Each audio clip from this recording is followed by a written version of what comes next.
Boa tarde, companheiros e companheiras.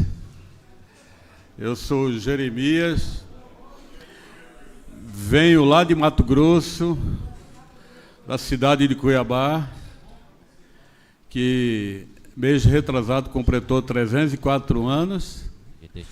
E eu vi aqui que vocês têm 430 anos, né?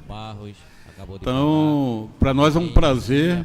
Agradecemos aqui a FECOS e a todos os companheiros, no nome da pessoa do Pedro, né, que fez o convite, ao Bartolomeu, ao Chico, e a todos vocês que fazem parte de rádios comunitárias e de outros setores da comunicação.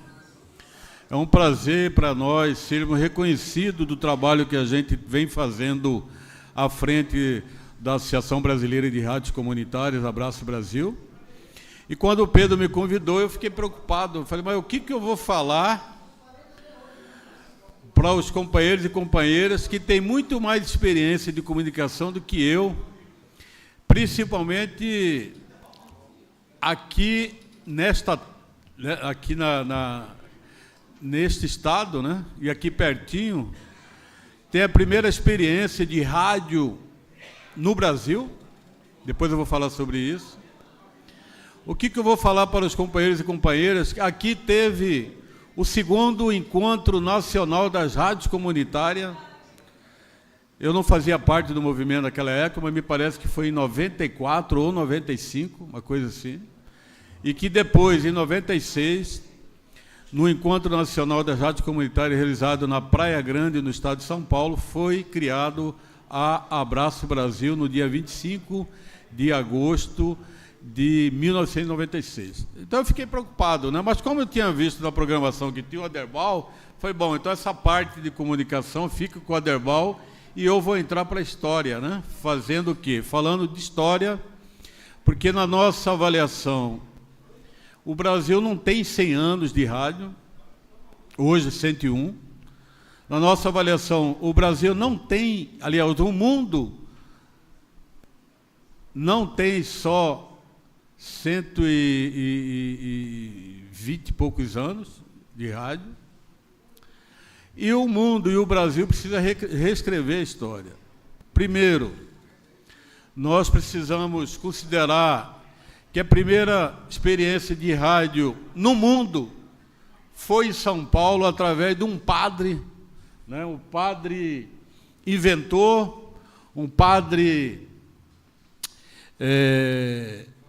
cientista, um padre que começou a fazer uma pesquisa e fez a primeira experiência de rádio lá em 1899, na cidade de São Paulo, quando ele exercia a função de padre, né, a função clérica. E o padre foi praticamente excomungado naquela época pelos seus fiéis, né, porque achava que aquilo era uma bruxaria. A própria igreja não apoiou, o próprio governo brasileiro não apoiou. Esse padre gaúcho, nascido em Porto Alegre, foi para os Estados Unidos tentar patentear os seus eventos, ficando lá por 5 anos, andou pelo Vaticano, tentando apoio do Vaticano, do Papa, também não conseguiu, voltou para o Brasil depois de algum tempo, né, e morreu, digamos assim, no ostracismo. Nós precisamos pesquisar mais e trazer essa discussão à tona e dizer: quem inventou o rádio não foi o italiano Marconi, mas sim o brasileiro padre Landel de Moura, um padre gaúcho, pesquisador, que não inventou só isso, gente. Inventou o telefone sem fio, e inventou, né, que é o celular, e inventou também a internet, o wireless. Então esse padre ele precisa ser resgatado em sua memória e precisa valorizar o povo brasileiro. Infelizmente, nossos governos não têm, né, essa tradição de valorizar. E o padre foi naquela época aos Estados Unidos tentar patentear, porque os Estados Unidos já sabia da importância dos cientistas, dos inventores e principalmente de ter radiodifusão é ocupada por canais privados com fins lucrativos. Ao mesmo tempo, as 5.038 rádios comunitárias autorizadas no país são proibidas de operar com potência superior a 25 watts, enquanto algumas rádios comerciais chegam a operar em potência superior a 100 mil watts. Então, esse artigo aqui também precisa ser regulamentado. Artigo 54. Esse aqui é importantíssimo. Determina que deputado e senador não pode ser dono de concessionária de serviço público. Na prática, várias famílias políticas detêm outorga de rádio e TV.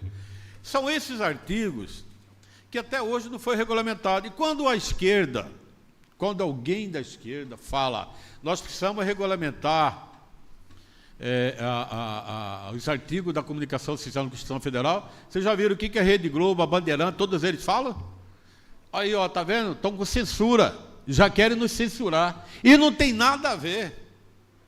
Não tem nada a ver isso aqui. O que nós queremos é o quê? É regulamentar isso aqui para melhorar. Vocês viram aqui o caso da produção aqui? Da produção cultural, da produção. Então, toda vez que você ouvia da Rede Globo, essa rede toda, Jovem Pan, falar, o governo está querendo censurar. Mentira. O governo está querendo regulamentar 4 artigos que estão aí desde 5 de outubro de 1988 sem regulamentação. E o que significa isso aí? Na prática, é democratização da comunicação. Quando a gente fala, vocês ouvirem, democratização da comunicação, significa isso aqui, ó, é a gente regulamentar esses artigos, inclusive até na geração de emprego, porque produção regionalizada significa isso. E o que nós temos hoje? Nós temos um desemprego muito grande na categoria de radialista. Por quê? Porque com esse advento de redes de rádio, Jovem Pan, Massa, Globo, não sei mais o que, não sei mais o que, o que aconteceu? Mandou embora, demitiu os trabalhadores radialistas e outros da área ali, daquela cidade, e ficou uma programação pastorizada de São Paulo, do Rio, e aqui na base só tem um guarda do prédio para ficar olhando lá quando vai embora a energia, aí ele vai lá e liga para o transmissor votar. É isso que definiu agora, gente. Ou seja, quantos milhares de radialistas nós temos desempregados hoje no nosso país? Continuando. Na década de 80, né, o surgimento das rádios livres do Brasil, né? A Rádio Favela é um exemplo dessa rádio livre, né? O pessoal equivoca, fala, a Rádio Favela é a rádio comunitária. Não, a Rádio Favela não chegou a ser rádio comunitária. A Rádio Favela foi uma rádio livre e que depois ganhou uma concessão de rádio educativa com 1.000 watts, hoje é 5.000 watts, funciona num complexo de periferia lá de Belo Horizonte, né? E que é uma referência para nós e referência para o mundo, inclusive com filme, né? Com filme e tal, onde contando toda a história de pessoas igual nós, né, de pessoas que tinham um sonho de comunicar, pessoas que não tinham estudo, não eram radialistas profissionais, mas eram comunicadores do bairro que queriam ter, em plena ditadura militar, imagina, né? Então, com o processo da redemocratização do Brasil, a partir de 84, 85, começa a surgir no Brasil movimentos de tudo quanto setores, né? Movimento sindical, movimento de bairro, movimento da luta pela caristia, movimento das mulheres, né? E isso que aconteceu? Esses movimentos não era pautado pela mídia tradicional. Você fazia um movimento de um determinado sindicato, uma luta por melhor salário, né, fazia uma greve, ele não era pautado. Quando ele era pautado numa TV, numa rádio, ele era pautado de forma a denigrir aquele movimento. E aí o que fizeram os trabalhadores? Falaram, mas para lá, né, nós precisamos fazer alguma coisa. E aí o que aconteceu? Aparece um movimento forte de rádios livres no Brasil todo. Eu não sei qual que é o exemplo que vocês têm aqui em Recife, Jaboatão, né, quem que já estava lá naquela época, né, e esse movimento depois muda o nome para rádios comunitárias, né, na qual, né, a maioria de vocês já faz parte, mas eu creio que aqui deve ter companheiros aqui antes disso, na época das rádios livres, né. E esse movimento é um movimento muito forte. Na época, a Dentel e a Polícia Federal e o governo federal não conseguiu controlar.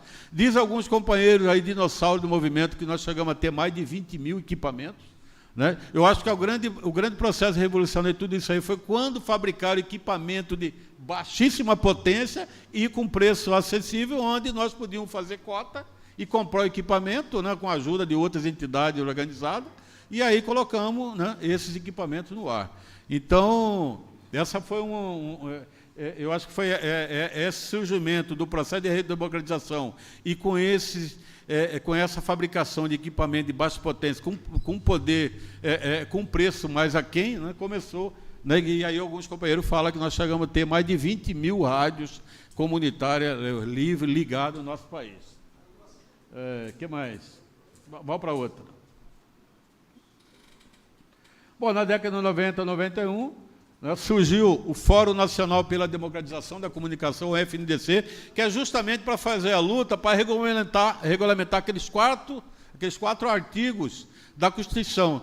Foi um movimento forte, um movimento composto por entidades organizadas da sociedade, notadamente movimento de comunicação, rádios comunitárias, sindicatos, centrais sindicais, movimento de mulheres, movimento de bairro. Inclusive, o atual coordenador geral do FNDC no Brasil é o companheiro Greg, aqui de Recife. Não sei se vocês conhecem, Greg foi eleito agora coordenador geral do FNDC. O FNDC é uma instância a nível nacional e nos estados tem o FNDC estadual. No caso aqui de Pernambuco, então, o FNDC de Pernambuco.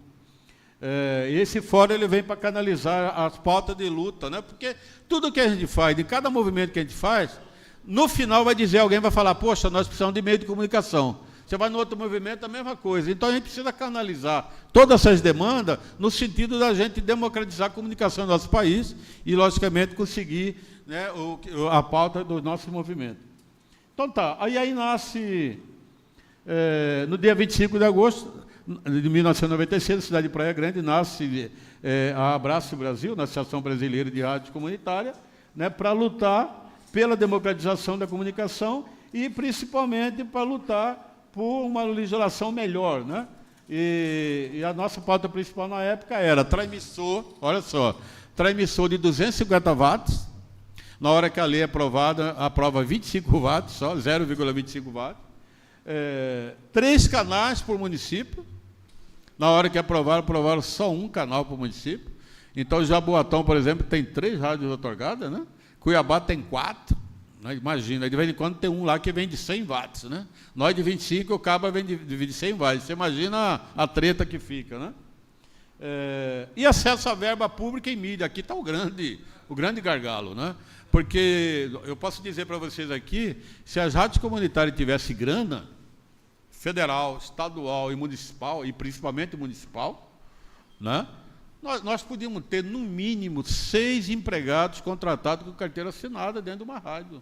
E se nós pudermos ter 6 empregados, nós podemos ter mais de 30 mil empregados nesse complexo de rádio comunitária. Ou seja, aqui está o grande gargalo nosso, né, que é acesso à verba pública e privada de mídia. E aí, quando eu fui convidado, e aí nós articulamos um encontro lá em Caruaru, que vai ser no próximo sábado, vocês estão convidados, aí eu defini minha fala, e agora? Que eu não posso repetir fala, né? Então, em Caruaru, eu deixei para falar sobre o seguinte, o que querem as rádios comunitárias do governo Lula, tá? Esse vai ser o nosso tema lá em Caruaru, né, com os companheiros da Abraço Pernambuco, companheiro Wagner Souto, que está aqui, que é dirigente da Abraço Pernambuco, que também é dirigente da Abraço Brasil, juntamente com o companheiro da Central da Mídia, o Marquinho, né, e também o Flávio, que é o presidente da Abraço aqui de Pernambuco. Vai estar toda essa galera lá falando sobre isso, e agora nós temos um ponto mais incisivo, que é partir para cima do governo e queremos mudanças. Não dá mais para as rádios comunitárias passar por que está passando agora. Vamos lá. Daqui a pouco nós vamos encerrando. Aí você repetiu, né? Vai para o outro. Pode passar. Esse eu já falei. Bom, em 97, a Dentel cria a Anatel, né? Olha, nós costumamos dizer que o movimento do MST, movimento pela luta pela reforma agrária, é o mais perseguido no Brasil. De certa forma é. Mas eu acho que não teve um movimento mais perseguido no Brasil de forma municipalista como teve a rádio comunitária. O que nós tivemos de companheiros e companheiras processados, presos, presas, né? Inclusive 2 companheiras nossas foi a óbito por conta da postura da Polícia Federal e Anatel na hora que chegava na rádio. Nós temos 2 companheiras do estado do Piauí que foram a óbito em momento diferente por conta da forma que chegou a Polícia Federal e a Anatel, os fiscais da Anatel daquilo lá. Isso é uma outra história que precisa ser escrita, né, para contar essa passagem. Então, nós consideramos que foi o movimento mais perseguido depois do processo de redemocratização no Brasil, foi o processo de comunicação comunitária liderado pelas rádios comunitárias. Bom, em 98, dia 19 de fevereiro de 98, aprova a Lei 9.602, é uma lei ruim, é uma lei que não atende os nossos interesses, mas foi uma lei que vem do Congresso Nacional, né? E do Congresso Nacional, vocês sabem que pode vir qualquer coisa, né? E, inclusive, se fosse esse Congresso agora, eu acho que nem essa lei viria. Que esse Congresso é o pior Congresso que tem na República Brasileira, é esse Congresso que está aí. Né? Se vocês assistirem os debates que eles fazem lá, é brincadeira, né? Tem uns caras lá que eu não entendo como que o povo consegue votar num certo cidadão que não consegue ter uma pauta, né, de discussão dentro do Congresso. Então, foi esse que foi aprovado, e isso aí tem problema, né? Nós temos, por exemplo, lá, essa vergonha de 25 watts, né, uma potência baixíssima, um canal para o município, é vergonhoso, porque como que você tem um canal para o município e aí você dá a liberação para 3, 4, 5 outorgas? Né? Então, nós entendemos que não, que precisa avançar nisso aí. Aí tem a parte burocrática do Ministério e tal. Que mais? Aqui vem a questão de grade, vamos para frente. 2006, implantação do Sistema Brasileiro de TV Digital. 2013, o decreto de migração da rádio AM para FM. Infelizmente, a presidente Dilma ela não discutiu isso com a sociedade brasileira, ela simplesmente atendeu um pedido da ABERT para migrar a rádio AM para a FM. Nós entendemos que a rádio AM faz um papel importantíssimo para o povo brasileiro, principalmente quem mora em regiões longínquas, né, em alguma região do Nordeste, Amazônia, Mato Grosso, né, alguma região de Minas. Então, nós somos contrários ao fim da rádio AM. Que mais? Vamos lá. Ministério da Comunicação, a Dilma criou uma portaria para nós, 197, que era para liberar recursos financeiros. Essa portaria aberta entrou na Justiça e o juiz simplesmente deu uma liminar, depois julgou cassando essa portaria, o efeito dessa portaria. O que mais? Vamos para outra. O Ministério da Comunicação, em 2015, aí no governo Dilma, cria a regulamentação, a portaria 4334, essa que foi o mais abrangente de todas as portarias, onde envolve tudo, onde começaram a ter, por exemplo, a questão do vínculo político, vínculo familiar e vínculo religioso, né, eles começaram a, inclusive, caçar outorga por conta do desrespeito a esses vínculos. Em 2016, já depois do golpe, Michel Temer baixa uma medida provisória salvando as rádios comerciais que tinham perdido o prazo de renovação de outorga, e aí nós discutimos entre nós, falamos, bom, se rádio comercial que tem dinheiro, tem advogado, tem contador, tem funcionário perder o prazo de renovação de outorga, imagina nós. Imagina nós que tem gente entre nós que acha que outorga é vitalício, né?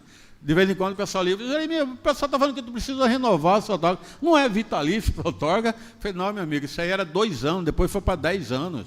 E aí o que aconteceu? Aí nós fomos fazer um levantamento, nós descobrimos que 1.300 rádios comunitárias tinham perdido outorga e os caras nem sabiam disso. Aí nós fizemos uma luta, fomos para dentro do Congresso Nacional, fizemos uma audiência pública no Senado Federal e conseguimos incluir nessa medida provisória que transformou na Lei 13.424/2017 e conseguimos salvar essas 1.300 rádios comunitárias. Para encerrar, nós, em 2018, um projeto apresentado pelo senador Hélio José, projeto de lei do Senado, 513/2017, esse projeto trata de aumento de potência para até 300 watts e criação de mais 2 canais. Esse projeto foi aprovado por unanimidade no Senado Federal para aumento da potência de 25 watts para até 150 watts, e criação de mais um canal para o município. Esse até 150 watts, quem vai fazer esse estudo técnico é a Anatel. E o que aconteceu? Esse projeto, mês que vem, vai fazer 5 anos, que está dentro da Comissão de Comunicação, a antiga Comissão de Ciência e Tecnologia da Câmara, onde um deputado chamado Silas Câmara sentou em cima do projeto e não larga, ele não larga. Ele é o relator desse projeto, só que ele não apresenta relatório. Né? Ele não apresenta se ele é a favor, se ele é contra.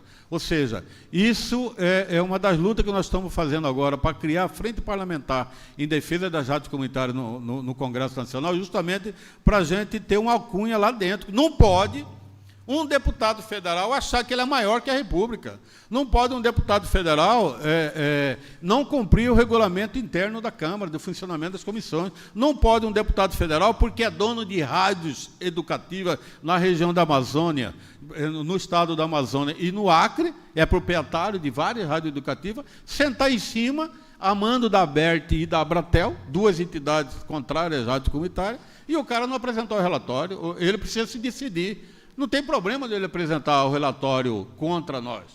Né? Não pode ficar empurrando com a barriga. Né? Agora, ele vai apresentar o relatório contra, nós queremos saber qual dos deputados que é a favor nosso.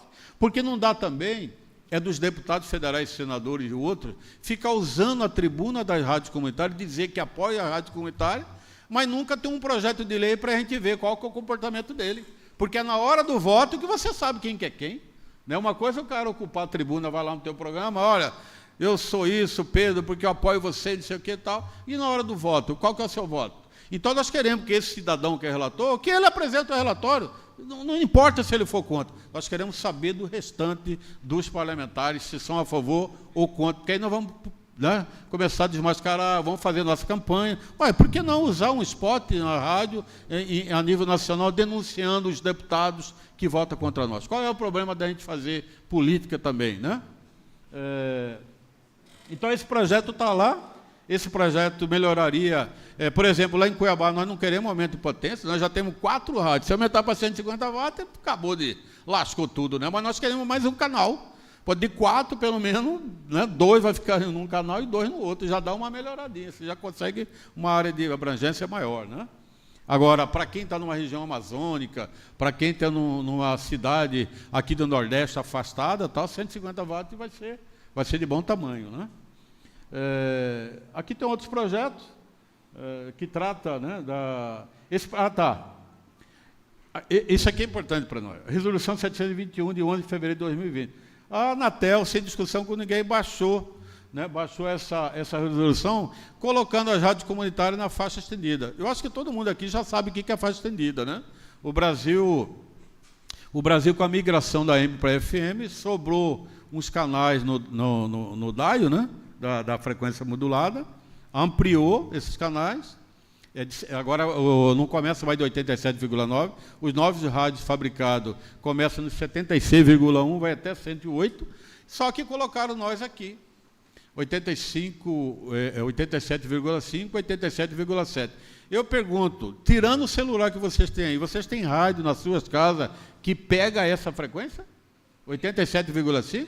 87,7? Colocaram o Rádio Nacional de 7 capitais, eu acho que de Recife. Não, sabe qual canal? 87,1. Quem é que pega? Jeremias, quem tem carro novo pega. Meu amigo, tem 33 milhões de pessoas passando fome, vai comprar carro novo para escutar a rádio comunitária? Né? Vai comprar rádio. Sabe quanto é um rádio desse novo que já vem na frequência da faixa estendida? É mais de R$200.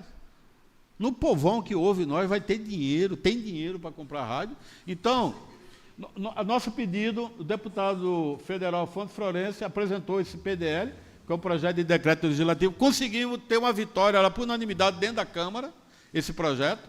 Ele retira as rádios comunitárias da faixa estendida, e agora está no Senado, está na Comissão de Comunicação, Ciência e Tecnologia. Nós estamos articulando com a senadora de vocês aqui, a Tereza Leitão, que está nessa comissão, para que ela pegue essa relatoria, né, e possa, né, fazer um relatório favorável e articular lá com os 80 senadores, né, para que nós possamos ser vitoriosos. Porque senão, gente, Tem aquela máxima, né? Como que é? Não há nada ruim que não possa piorar. Pô, nós já estamos feios na frequência que nós estamos. Aí você passa para 87,5, aí é para desanimar, né? Bom, continuando. Vamos para outra lá. Bom, isso aqui é só um ilustrativo para mandar. O que eu falo da esquerda? A esquerda precisa ter projeto de comunicação. E, engraçado, eu falei isso aqui há algum tempo, hoje apareceu nos jornais, né? O Partido dos Trabalhadores, o PT, entrou com um pedido agora no Ministério da Comunicação, que é ter rádio e televisão, né? Eu acho justo, como eu acho justo as centrais sindicais ter o seu canal de comunicação, as mulheres ter a sua rádio, por exemplo, a sua TV a nível nacional, a luta contra o racismo ter o seu também esse canal. Eu acho que todo mundo tem que ter o seu instrumento, tem que ter o seu espaço nessa mídia brasileira. Nós não podemos ficar refém desses coronéis, né? Aquele que eu falei lá no início. Então é isso, né? Cerca de 2.000 municípios são considerados deserto de notícias, não tem nada, né? Não tem rádio comunitária, não tem rádio comercial, não tem jornal, não tem internet, né? Acho que é isso aí. A última. Pode passar. Bom, nosso lema da década de 90, né? Usar, resistir, transmitir sempre. Abraço na luta pela democratização de comunicação. Só para concluir, dizer para vocês o seguinte. Nós estamos realizando, em agosto, no dia 22, 23 e 24 de agosto, em Brasília, a segunda plenária nacional da Rádio Comunitária. Nós fizemos a primeira em março, com duas pautas. Uma pauta para o governo Lula, para o governo no Executivo Federal, e outra pauta para o Congresso Nacional. E agora, em agosto, nós vamos atrás, né, das nossas reivindicações. Governo Federal, tivemos já várias reuniões por conta disso, com a Secretaria de Comunicação, a SECOM, que com a grande, já tivemos reunião no Ministério da Comunicação. O Ministério da Comunicação é mais difícil conversar, porque, embora o governo seja um governo de esquerda, mas a composição do governo não é de esquerda, né? É uma mistura lá de centro, de direita, com esquerda, né? É uma mistura. Mas nós entendemos, né? Porque o Brasil, as pessoas ainda não entenderam que não basta você votar no candidato de uma determinada ideologia e você votar no deputado e senador de outro, né? Aí ele vai sofrer para governar. Então a gente precisa ter essa consciência política. Falando isso, nós tivemos essas reuniões. Segundo o ministro da SECOM, Paulo Pimenta, quer fazer parceria com as rádios comunitárias a partir agora de 15 de junho, mas antes disso precisa fazer a alteração do decreto 2615. Aquilo que eu falei que a lei foi ruim, o decreto, que é um ranço deixado pelo ministro Sérgio Mota, não sei se vocês lembram, na época da aprovação da lei rádio comunitária, lei de educação, passado 2 meses ou 3 meses ele foi a óbito, e aí entrou o ministro Luiz Carlos Mendonça, Luiz Barros Mendonça, e ele instituiu no dia 3 de junho o decreto 2615/98, esse decreto que piorou a lei, né? O que esse decreto fez? Basicamente, ele fez lá uma coisa pior. Colocou que a área de abrangência de uma rádio comunitária é de 1 quilômetro. Gente, nem a rádio do padre, pega 1 quilômetro, pega mais. Lembra daquela antiga corneta que os padres tinham lá em cima do cume lá da rádio? Aqui, para chamar o pessoal, está na hora da missa, está na hora está na hora da catequese e tal, essa coisa toda. Nem a rádio do padre pega 1 quilômetro. E os caras conseguiram, né, esse presente de grego que o Sérgio Mota deixou para nós, de colocar essa área de abrangência. Aí o que aconteceu? Os advogados das prefeituras, das câmaras de vereadores, do governo federal, dos estados, faz uma avaliação jurídica lá e diz, olha, nós não podemos colocar dinheiro aí, porque você só pega na área de 1 quilômetro, e o nosso município é maior, nós não podemos anunciar, nós temos que anunciar em todo o município. Olha só a pegadinha que eles fizeram. Fizeram uma sacanagem técnica para fazer um esquema jurídico, e aí o que nós estamos fazendo? 25 anos sem acesso à verba pública, tal, É isso que nós queremos do Lula, queremos que ele mude o decreto, e esse decreto permita a gente poder acessar a verba pública da Prefeitura, porque nós queremos mais a verba da Prefeitura, do governo do Estado e depois do governo federal. O governo federal, você sabe que é grande, mas é muita gente para dividir, né? Mas principalmente o prefeito, acabar aquele discurso do prefeito, dar tapinha, nós falar, eu queria ajudar vocês da rádio comunitária, mas não vou ajudar porque eu não posso incorrer em erro, o Tribunal de Contas rejeitar a minha conta, aí eu vou responder processo, vou ficar inelegível, aquela conversa que é no Brasil toda essa conversa, né? Então, companheiros e companheiras, muito obrigado, tá? Desculpa aí muito longo a minha fala, mas era isso que eu queria trazer para vocês aqui e dizer para vocês o seguinte: só conquista quem luta. A rádio comunitária foi uma luta do povo brasileiro, foi uma luta da dona de casa, do trabalhador, do motorista do ônibus, do guarda, do pedreiro, do radialista, do jornalista, do advogado, né? Foi uma luta de todos. E nós precisamos, e fizemos uma luta 25 anos para sobreviver, agora nós precisamos fazer uma luta para melhorar, e, logicamente, a gente melhorando, nós vamos estar dando a nossa parcela de contribuição para o povo brasileiro e alertar o povo brasileiro. Nós não podemos confiar numa mídia que fica praticando fake news. Nós não podemos acreditar numa mídia que fica mentindo para o povo brasileiro, dizendo que fazer a reforma trabalhista ia melhorar a nossa vida. E a gente sabe que não melhorou nada, muito pelo contrário.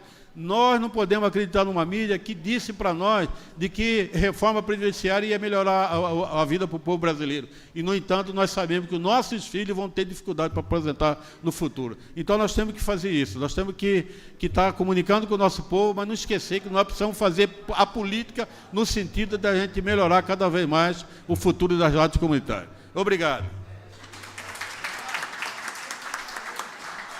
Rádio Esperança FM 98.5, esse foi o segundo palestra. Isso, obrigado, Jeremias, pela fala. Dos Companheiro de Rádio Comunitária aqui, a Rádio Comunitária agradece sempre essas informações. Passar aqui para Martins, enquanto está trazendo a placa para a gente entregar a ele. Em certo? Prazeres. Antes tivemos o nosso amigo Aderval Barros, jornalista e apresentador, com o primeiro palestrante do tema, a comunicação social dos tempos atuais.